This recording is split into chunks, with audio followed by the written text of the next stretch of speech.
অনুষ্কা আপোনালোকে আসলে ইয়াত যিমানবিলাক অভিভাৱক আছে আৰু ছাত্ৰ ছাত্ৰী আছে আমি অনুষ্কা চাহৰ পৰা আসলে অনুপ্ৰেৰণা পাব লাগে মই আকৌ কৈছো অনুষ্কা চাহৰ পৰা আমি অনুপ্ৰেৰণা পাব লাগে এইটো কাৰণে যে অনুষ্কা চাহ এগৰাকী চৰকাৰী বিদ্যালয়ত পঢ়া ছাত্ৰী তুমি কোন শ্ৰেণীত পঢ়ি আছা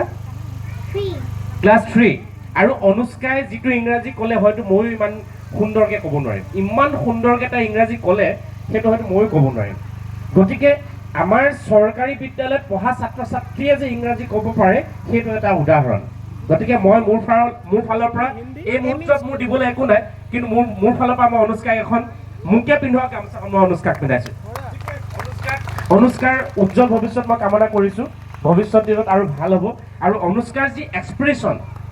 নৃত্য এটা কৰি থাকোঁতে নৃত্য এটা কৰোঁতে বা কথাখিনি কওঁতে যিটো এক্সপ্ৰেছন আহিব লাগে সেইটো আটাইতকৈ ডাঙৰ কথা এক্সপ্ৰেছনটো কেতিয়া আহিব যেতিয়া বিষয়টোৰ ওপৰত আমি সোমাই যাম বিষয়টোত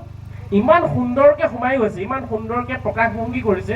ইয়ে আচলতে তাইক ভৱিষ্যতে যে এগৰাকী ভাল নাগৰিক হ'ব ভাল এগৰাকী নৃত্যশিল্পী হ'ব সেইটো এটা আমাৰ উদাহৰণ গতিকে মই অনুষ্কালৈ ভৱিষ্যত জীৱনৰ উজ্জ্বল কামনা কৰিছোঁ ধন্যবাদ